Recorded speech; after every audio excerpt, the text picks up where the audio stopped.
Today we continue with our class Kitzur Shulchan Aruch, and today we're also going to learn in Schus Refuah Shlema, Yaron ben Doris, Yehudit bas Sarah, and Chaya bas Svetlana. Okay. And also everybody, all of the Jews and non-righteous and righteous non-Jews who need Refuah Shlema. Okay. Alright, so continue with Kitzur Shulchan Aruch, and our topic is so it's Siman 52, same Siman, and topic is Ha'etz Ha'adama and Shechakol blessing. So we've been learning this Siman for quite some time. So as we see, it's not so simple. Many of these halachas not so simple. Okay, so we continue with Sif number 10. So it says, with regard to fruit pits, if they are sweet, one recite Borei Adama, blessing upon them. However, pits that are bitter, to the point that being inedible, are not considered to be food at all. And if one eats them like that, there is their bitter state, he should not recite the blessing. However, if he sweetens them by roasting them over the fire, or using similar technique, he recites his Shechakol blessing upon them. So let's do again with commentaries, and we're going to explain. So now we're talking about with regard to fruit pits. If they are sweet, commentary. One second. They taste somewhat pleasant, somewhat. Okay, so what would it be? The example, somewhat pleasant. Pizza, not seeds, but pizza is peaches. I don't think peaches are not sweet. I don't think so. Okay, so continue. Alright, so if they're somewhat sweet, one recite Borei Adama, blessing upon them. So why is that? See Kitzur editorial glosses. If one mistakenly recite the Borei 8, he fulfilled the obligation. So it's not clear. So it's not. No, I mean it is clear. So on a fruit itself, we say Borei 8, the fruit of the tree. On a pit, if pits like if you decide to eat them, and let's say they are somewhat edible, right? So, but it's not the main. It's not the main fruit of the tree. So you would say a fruit of the ground, Borei Adama. Okay, but the commentaries say if somebody made mistake and say Borei 8 on a pizza, there is no problem. Like after the fact, there is no problem. But just to remind us, if you eat, if you already said the blessing on the fruit itself, you don't have to say separate blessing on those pits, right? Only if you eat them separately. Continue. However, if the pits are bitter to the point that they are inedible, see Mishnah Brura 2:24. I guess from apple, like few times I ate these seeds and chew on it. It's very bitter. Okay, so maybe that's would be example. Not very, but inedible.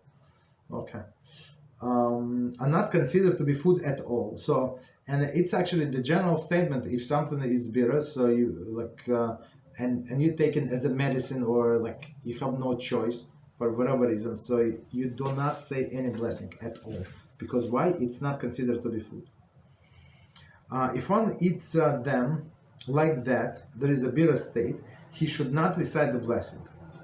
Okay, because as we said some time ago, so we say blessing because we derive some kind of pleasure, some kind. Even if this pizza need some improvement, as we're going to say, that's a different story. So you derive some pleasure, you say the blessing. Otherwise, we don't say the blessing. However, if he sweetened them by roasting them over the fire, or using similar technique, he recites Shechakol blessing over them. So I guess maybe fry in the honey. That's what they do, or with the sugar or something. Okay. So next one is 11. Regarding the proper blessing upon eating bitter almonds. Bitter almonds. I think maybe they when still developed, maybe when they're green. I'm not sure. Okay, so let's see. Bitter almonds. They are when they are small. Okay, at which point they're eaten primarily for the husk. Okay, so husk is good. Later on becomes hard, but this point is still not right. This is not which is not bitter, and they are planted with this intention. There is for their husk to be eaten at this stage. One recite Borei Pricha Eitz upon eating them. Very interesting. When they are grown large, at which point they're eaten primarily for the nut that is inside the husk, and the nut is bitter when raw. If one eats them in this state, he does not recite any blessing. However, if he sweetens them by roasting them over the fire, or by using another technique that improves their flavor, and since it is considered to be pre-fruit, and also they are planted with this intention, they will be eaten after being processed. He recites upon them Borei Pricha Eitz blessing. Okay, so let's read this again and try to explain and understand what it says here. So we're talking about bitter almonds. So looks like based on this, so some people would grow almonds for the husks, not for the nut. Very interesting. So at this point, of course, they're not going to develop any longer. So at this point, the nut is going to be bitter. Very interesting. So one more time.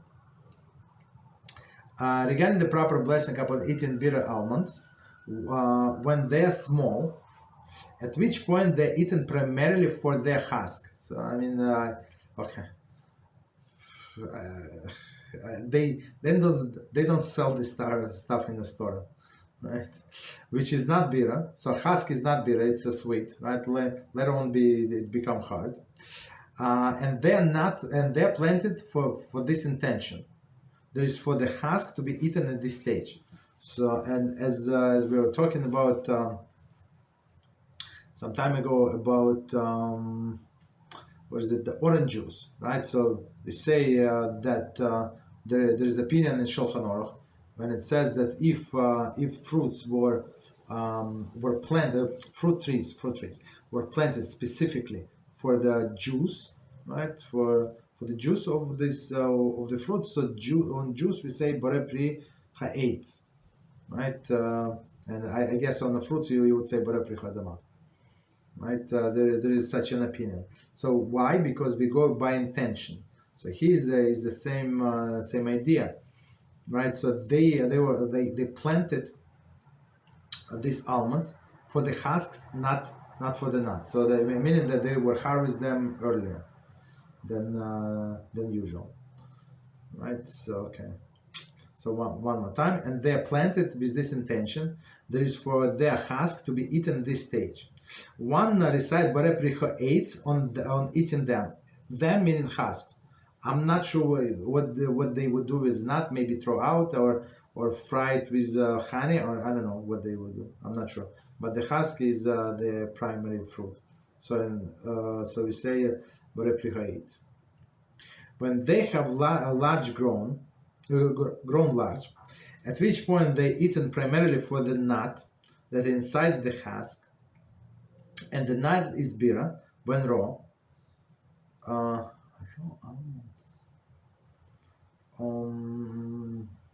It's very interesting. Sometimes we buy raw almonds; they are not bitter, but maybe here is undeveloped. That's or they do, even though it says on the packages raw almonds. Maybe they do something. I'm not sure. And the nut is bitter when raw.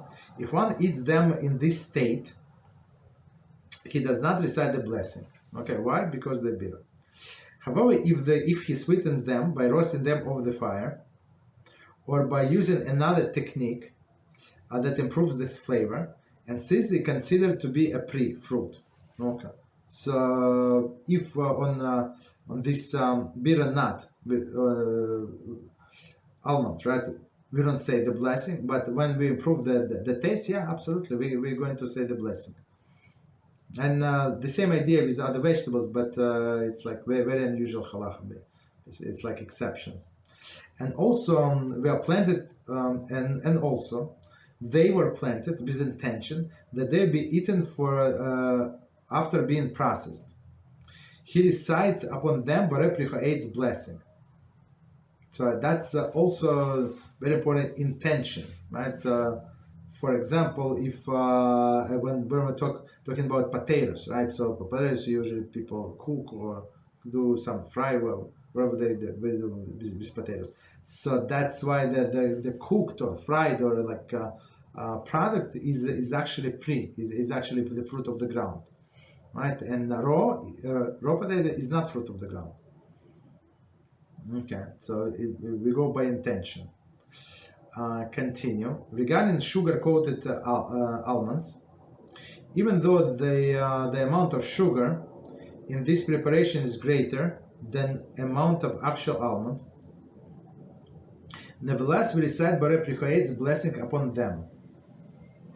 Let's see commentary, and we're going to explain. The almonds are considered the main component of the food. Okay, so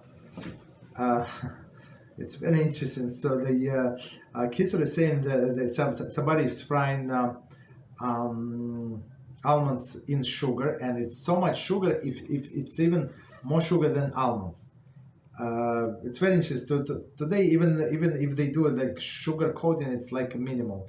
It's not like more than almonds. But anyway, so even if it's more than almonds, so it still make a blessing on primary food. So primary food, because why? Because nut is a primary food, and sugar is the one that improves the primary.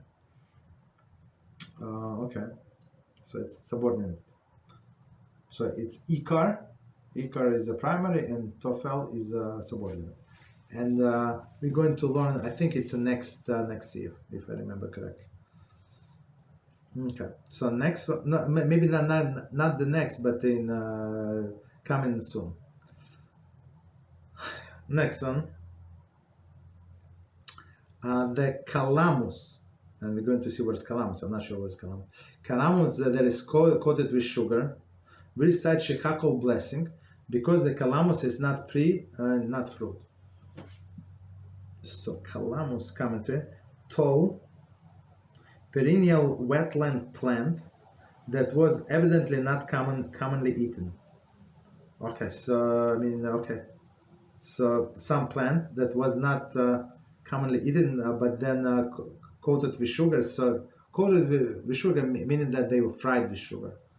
We only recite shechakol blessing. Why? Because because the calamus is not a fruit, so it's not something that edible, but many things. I think if you take grass from the field and fry it with lots of honey, you can even eat this grass. There is no problem, right? So but since it's not this calamus, this thing is not actually like something edible. Right, so we say shechakol after we make it edible. Very interesting. Of course, it grows from the ground, but we say shechakol. Continue. Number 12. Fruits that did not complete their ripening process on the tree. So that's it's very interesting. Even if they are subsequently cooked or fried in honey or the like, as in the manner of the common practice.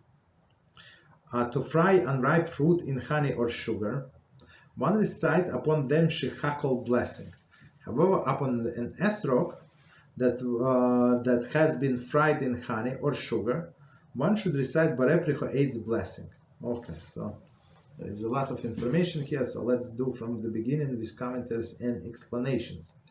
So it says, fruits that did not complete their ripening process on a tree. So somehow they wanted those fruits, they could not wait another, I don't know, 3 weeks, 2 3 weeks, for whatever reason, right? So they picked them. So they did not complete the ripening process on the tree, and actually it's like in lately in the past few years that's what I noticed. Sometimes you go to the store and you have this beautiful fruit. It looks perfect, but when you would take it home, it's like it's so hard. It's like unripened. It's like like they uh,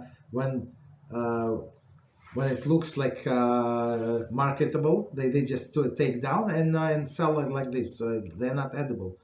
Many of them, mangoes, many of them, they look like perfect, like green and red and everything, but they are like a hammer. You can bend a nail in the wall with this mango, right? And even if it stays like this on the counter, that does not ripen. It's like starts spoiling, right? So for whatever reason, I mean, it's understand they look very very marketable for sure, very good. Okay, so it says fruits that did not complete the ripening process on a tree. It's very interesting. He's very specific on a tree, not on your countertop, but on a tree. Even if they are subsequently cooked and fried in a honey or the like, so meaning to improve, as is a matter of common practice, to fry unripe fruit in honey or sugar, right? So because otherwise they're inedible. One recite upon them shechakol blessing.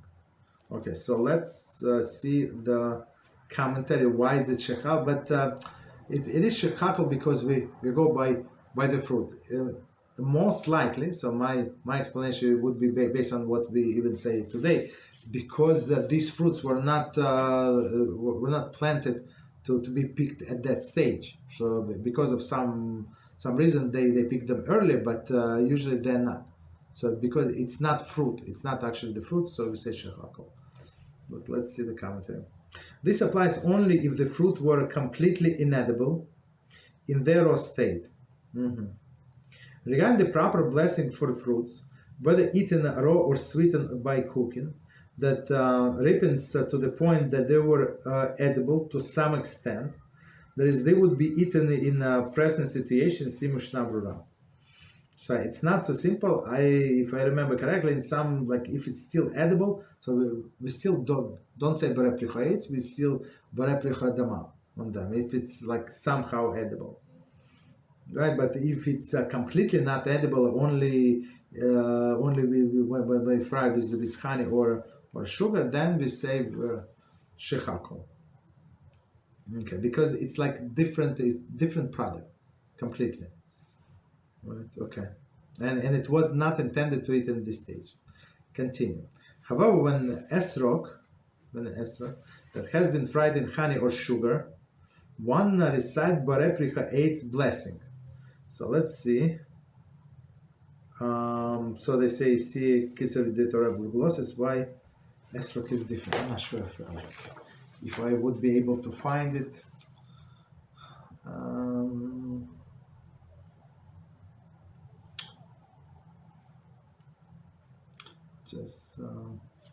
Just leave it. I'm not going to be able to find. Okay, it does not say what page or where to look for. Okay, so esrog is different. Maybe because because it's so special, it was used for a mitzvah. Usually, like people don't. I'm not sure if they sell esrogs like this. Maybe in a place where they grow them. Yeah, maybe after the holiday, after Sukkot, they sell them like that. I mean, I never saw anybody. I mean, like nobody needs them basically, but I guess people who sell the sets and esrogs, they would like to get some money back, something, I guess, right? So would sell maybe 10 for $1. I don't know, like lemons. Okay. Any questions on what we said before we continue?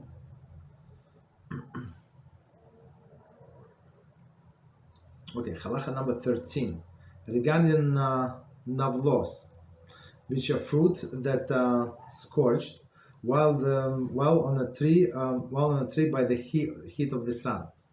Okay, so navlos, and withered and fell from the tree before it was ripened. The halacha is that since the fruit such as this is in something that is ruined, we do not recite the blessing but aids upon it. We recite only shechako. Right? So okay. So let's do this piece one more time. We're going to explain regarding navlos, which are fruit that is scorched while on a tree by the heat of the sun. So I'm not sure that something happened to that fruit, and you see on an apple tree, right? Some like was scorched from the heat of the sun. Maybe did not get all the nutrients, all the water. I don't know, something that all of the fruits are good, and some of them like scorched. Okay, and withered. So also right, and fell from the tree before they were ripened. So basically, it was never fruit, never fruit. The halacha is that since the fruit in such as this is something that is ruined, okay, we do not recite the blessing, but replica aids upon it, right? We recite shechakol. Shechakol, it's like it is somewhat edible, but it's not the fruit of the tree. Likewise, with regard to the bread that has spoiled and cooked dish that is spoiled slightly, we recite upon them shechakol blessing. So let's see. That's very interesting. So now we're going to go about the bread, right? So likewise, with regard to the bread that is spoiled, commentary, and he's eating spoiled bread. Certainly, when eating a different part of the bread that is not spoiled, one must recite hamotzi before eating it, and birchas hamazon after when eating any bread. So I guess if you have challah, you have bread, right, and you have some mold, right, on like in one spot, so you can take this mold out, and you can eat the rest of the bread. There's no problem. The rest of the bread good, and somehow like there was a few spots of mold. Okay.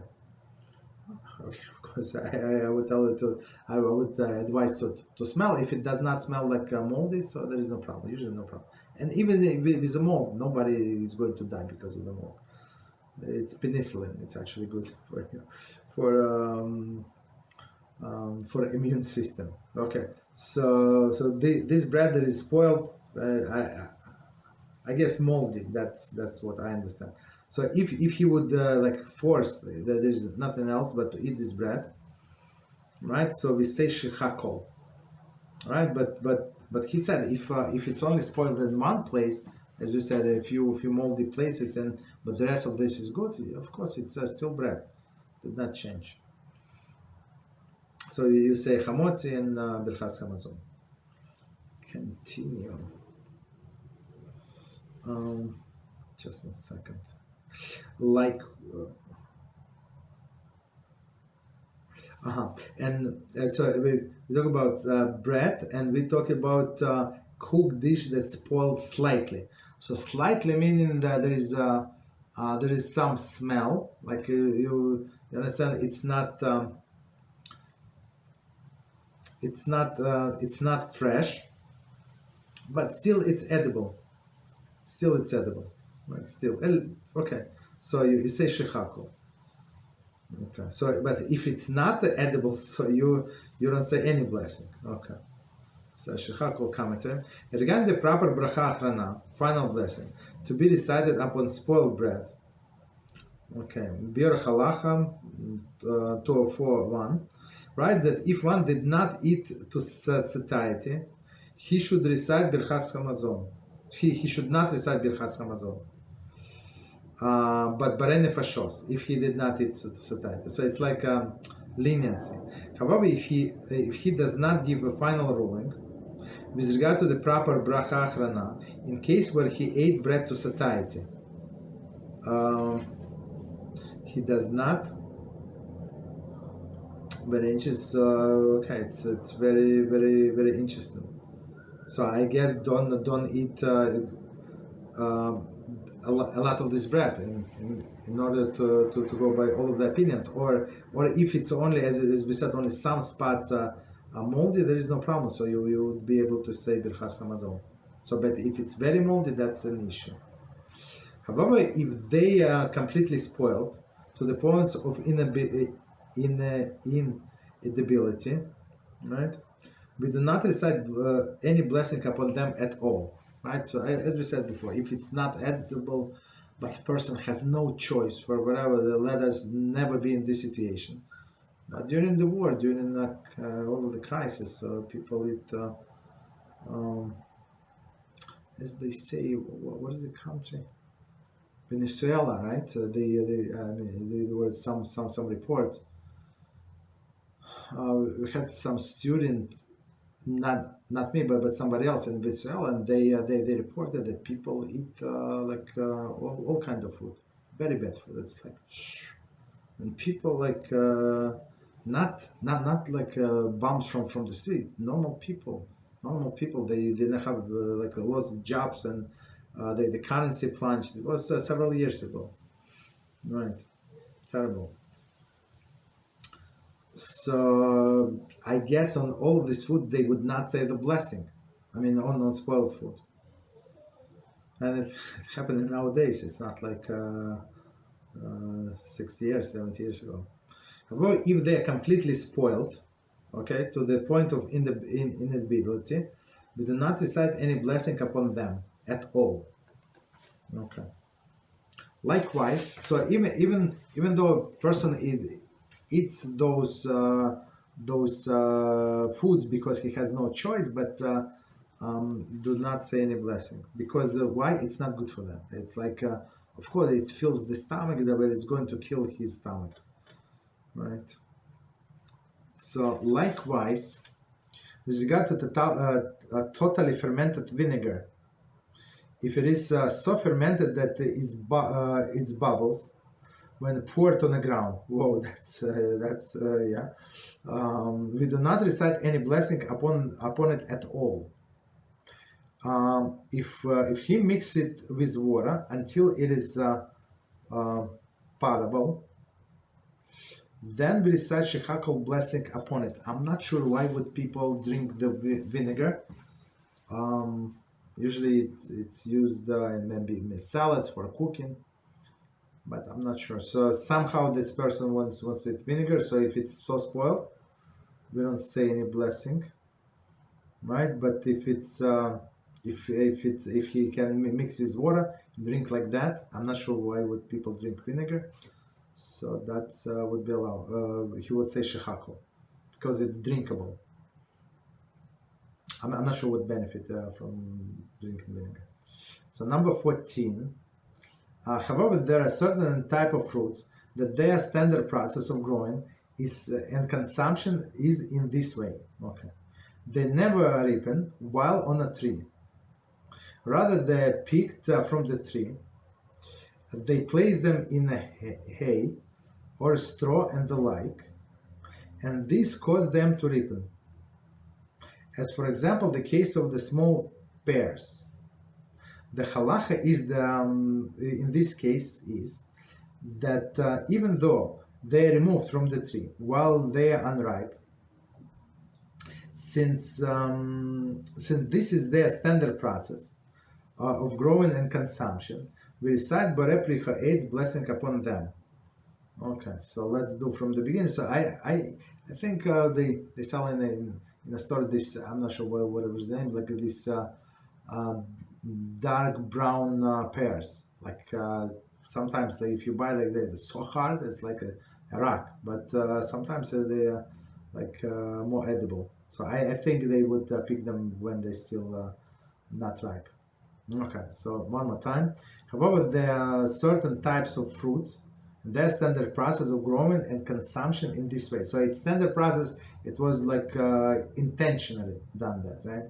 They never ripen while they're in a tree. So I guess especially in the olden days, because they could not preserve the fruits so good. So basically, you have a fruit season, and that's it. Everybody like have more or less the same prices. But then a few months later, there are no fruits, almost no fruits. So that's why they were trying to preserve this, so they had to have these fruits even in winter. Okay. So one more time, they never ripened while on a tree. Rather, they picked from the tree. After they picked from the tree, they're placed in the hay and the straw and the like. Okay, meaning they would not touch each other, and this caused them to ripen. Okay. As for example, case of the small pears, the halacha is that the halacha is in this case is that even though they are removed from the tree while unripe, since the standard process of growing in consumption, we recite Borei Eitz blessing upon them. So again, because it was initial design, so that's what we do. We say Borei Eitz. Commentary: since these fruits are cultivated to be removed from the tree before being fully ripe, they are not considered ruined and cannot be classed as a navlos, right? As we said before, of the previous save. For further, okay, all right. So that's what it is. Very interesting. Second, let me check time. Any questions on what we said? Still have time. Okay. Continue. Then 15. There are certain types of fruit that do not contain any edible part. I'm not sure. There are certain types of fruit that do not contain any edible part, except for mere sap.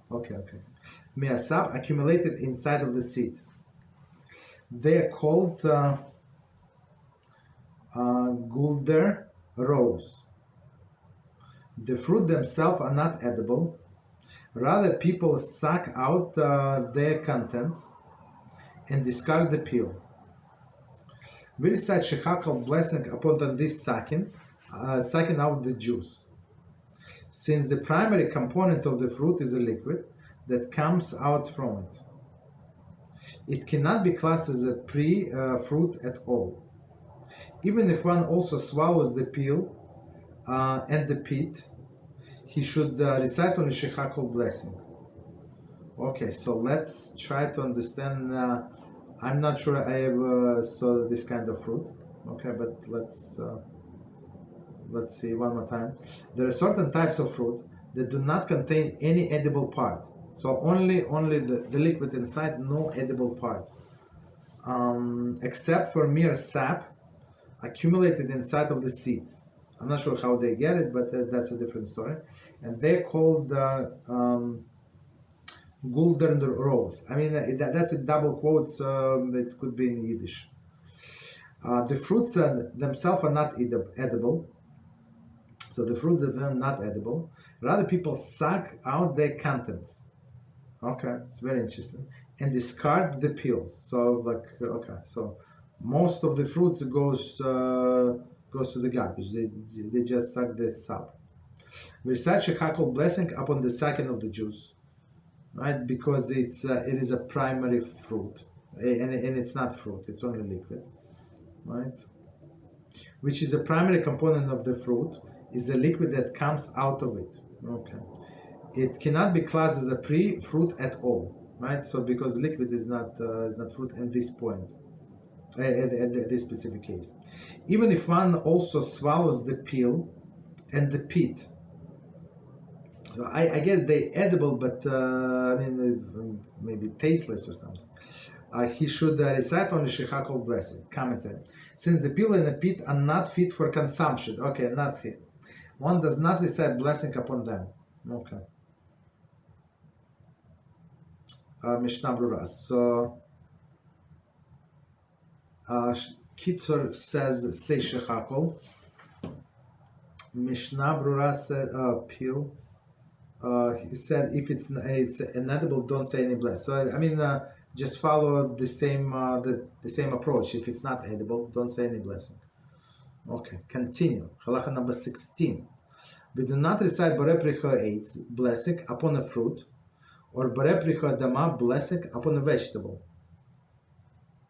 unless it is somewhat evident that it is indeed fruit or vegetable. However, if it was finely mashed to the point that it is its identity is completely unrecognizable, for example, jam that is made by cooking plums and legumes such as bean or peas that thoroughly mashed and similar foods, we recite upon them shechakol blessing. After the fact, if one recited the blessing that was originally appropriate for them, for example, Borei Pri Chayetz on the mashed fruit and Borei Pri Chadama on the mashed vegetables, he has fulfilled his obligation. If I'm not sure what happened, it does not like okay. If the way these fruits are mostly eaten is after they have gone through the mashing process, in which they are completely mashed to create a type of jam, then even initially we recite upon them the blessing that was originally appropriate for them. Thus the original blessing should be recited if one of the following two factors present: the fruit or the vegetable is still recognizable, or most people eat it in this way. Okay, so let's do this halacha again with commentaries, and it's very, very applicable to our times. This is very practical. So if these almonds, I was not sure, so I never saw that, but this one, it's very applicable. So let's see. So from the beginning, and we're going to with commentary. There are many commentaries and explanations. We do not recite Borei Pri Chayetz blessing upon a fruit or Borei Pri Chadama blessing upon the vegetables unless it is somewhat evident that it is indeed fruit or a vegetable. So if you can recognize what was the original, meaning after it was mashed. Commentary. The Mishnah Berurah 240 comments that the fruit and vegetable that still retains the original blessing, even if it is mashed, as long as it keeps its solid form. Thus, upon mashed potatoes, he decides Borei Pri Chadama.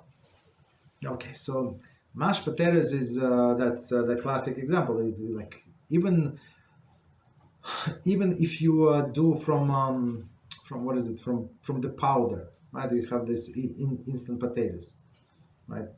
Haricot potatoes, right? So you add the hot water and like even like logically you would need to say shechakol on them, right? But why shechakol? Because it's mostly water. So if you compare the ingredients, it was a little of these flakes. I don't know how many spoons of these flakes, right? And a lot of water. So we should go by the main ingredient, but still the mixture, the final mixture is it looks like exactly like a mashed potato. So we say Borei Pri Chadama, right? But logically, like we would say different. And same with other fruits, for example, banana. So even if you like mash banana with kids, like for a child with a fork, right, and give a child banana, so it's very recognizable, like the structure by its that it's actually banana. Okay. So that's what Mishnah Berurah says. So continue. However, if it is finely mashed to the point that its identity is completely unrecognizable, for example, jam. So jam can be from vegetables, right? From strawberries, right? Or it could be from fruits. Could be from fruits, from cherries, right? I'm not sure if a person can tell that by the color. Maybe yes, maybe not. So you would not know like what is it? Is it cherry jam, or it is sour cherry, for example, right? Or if it's strawberry, you would not know. Okay, so it's so that's the example that they use. That is made by cooking plums. Okay, plums in their time, that's what they're cooking, and legumes such as beans and peas. I'm not sure like why would they call it jam I'm not sure. That are thoroughly mashed. Right? So I mean, so basically he's trying to say if you cook beans and thoroughly mashed, and you cook plums and thoroughly mashed, so would you able to see the difference, tell the difference? Maybe yes, maybe not. Right? If you use these black beans and these black plums, I don't know. So commentary 41. The Mishnah Berurah 241 describe the process of preparing this jam as cooking the fruits until they entirely dissolved. Right? I mean that's how the jams are made, right? Until when it is dissolved, so it's like one mass. Right? Thoroughly mashed and similar foods, we recite upon them shechakol blessing. So if you have preserves and you see, for example, the strawberry, right? Even pieces or raspberry, whatever we have, right? So you see like pieces, yeah. So you say barepricho dama, barepricho, it's appropriate blessing, right? But if it's one mass and you don't know, even though you can read what it says in the label, or you made it yourself, you know what is it. Since it is not recognizable, so we say shechakol.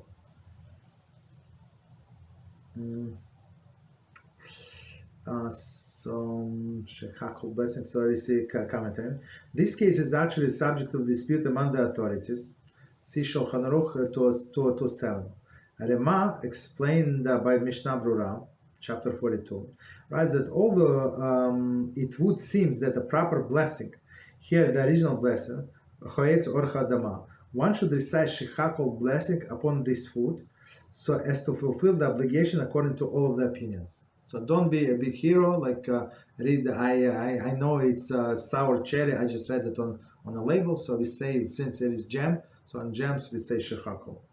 And many times jam is we would spread on a piece of bread, on a cracker or something, so it would be secondary. So it would not say it would not require any blessing. Just a side note. Only when you eat it with a spoon, okay, from the jar. Continue. After the fact, if one recite the blessing that was originally appropriate for them, for example, borei prichoetz on a mashed fruit, or borei prichodama on mashed vegetables. So after the fact, right? So he has fulfilled his obligation. Why? Because there is such a opinion also, right? Because you know what is it, because you cooked it. So of course you know. So they say you're allowed to say the original blessing. Okay. So but in our case, it's only after the fact. Shulchan Aruch says, Mishnah Berurah says, so we follow great rabbis. Okay. Commentary number 43. See previous note, if one ate the fruit of the 7 species prepared in this way, one is faced with dilemma regarding the proper bracha achrana. Very interesting. So you, only if you say it is a fruit, so you say bracha achrana, meaning this me'am shalosh, right? This long blessing, as we say, after mizoines, after wine, and after these 5 species, right? It's very interesting, right? So, but if initial blessing was shechakol, so for example, what was it? You have this date spread, let's say, right? And it's like unrecognizable, and they sell the spread in a store. So if you say shechakol, so you would not be able to say the miyam shalosh. It's very interesting. Okay. So because one would contradict another, but let's see. So dilemma regarding the proper bracha achrana. So achrana is the final blessing. If the proper bracha Rishona, the first blessing, is ha'etz, right? Then the bracha achrana is al ha'etz, right? Fruit. This long blessing. If the proper bracha Rishona is shechakol, the bracha achrana barei nefashos. So we go in. Of course, I mean rice is an exception, but beside the rice, right? So I mean we follow the after blessing follows the initial blessing before eating, right? It's very interesting. So if the proper bracha Rishona is shechakol, as we said on these gems, right, or on a spread, the bracha achrana barei nefashos. Mishnah Brura in 2:42 writes that due to the dispute among the authorities regarding the proper blessing, one should try to eat other foods that require alayetz and barei nefashos in order to recite the blessings regardless of the status of the mashed fruit that he ate. So of course it's like a general approach when we face with a dispute between the greatest poskim. So we try to go by the middle of the road. What is the middle of the road? So you say you eat some other fruit. For example, person wants to eat this figs spread, right? So he would say a blessing on the grapes, eat some grapes, enough for the final blessing, and some other food that would require final blessing barei nefashos, and you can eat this spread. There is no problem, right? When you say these two after blessing after the grapes, it's going to include spread.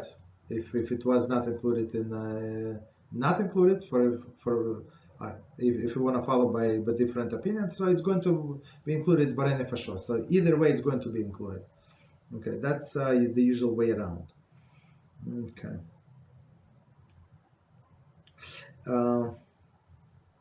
If it's not possible, since the proper bracha Rishona for the actually ha'etz, right? He may recite al ha'etz as bracha achrana, since the shechakol is the bracha Rishona, and al ha'etz is the bracha achrana. Is somewhat contradictory. See, Igras Moshe writes that one should try to avoid the situation. So you cannot. So what they say, you cannot say shechakol and al ha'etz and al ha'mihya. Okay. So try to do as we say, eat different types of food. But let me read this sentence again, and we just to make sure that we understood correctly. If it's not possible, since the proper bracha Rishona for Rishona here is actually ha'etz. Okay, so basically there is opinion that he can say ha'etz. He may recite al ha'etz as a bracha achrana. Okay, since reciting shechakol and then recite al ha'etz as a bracha achrana is somewhat contradictory. So as we said, there is a special pattern. You say al ha'etz, I mean the fruit, and then you say al ha'etz as in the after blessing. Okay. It was number 43. Continue. If the way these fruits are mostly eaten is after they have gone through the mashing process, in which they are completely mashed to create a type of jam, then even initially we recite upon them blessing that was originally appropriate for them. Thus, the original blessing should be recited on one of the following two factors are present. The fruit or the vegetable is still recognizable, or the most people eat in this way. So let's see. So one more time, if the original blessing is fruit of the vegetable is still recognizable. So the famous example is would be the applesauce, right? So you buy this applesauce. So if it's like commercial style, like regular classic or whatever they call it, right? So there are no pieces, so you say shechakol. But if you did it yourself and you did not do it in a blender, you did in olden days. In olden days, I was helping my mother. I would do it on a grinder. That's how we would do it, right? This home applesauce for sure. You see like big pieces, so you would say barapri. So it depends, right? And second condition, if people eating this only this way, I'm not sure what would be the example. All of the fruits eaten raw and cooked. So to say that all of the people would eat it in a mashed state, maybe there are examples, but I'm not aware of this. Okay, so let's see 1 second. Let me check time. Okay, I think we can stop here. The next one is very long. Any questions on this topic or any topic?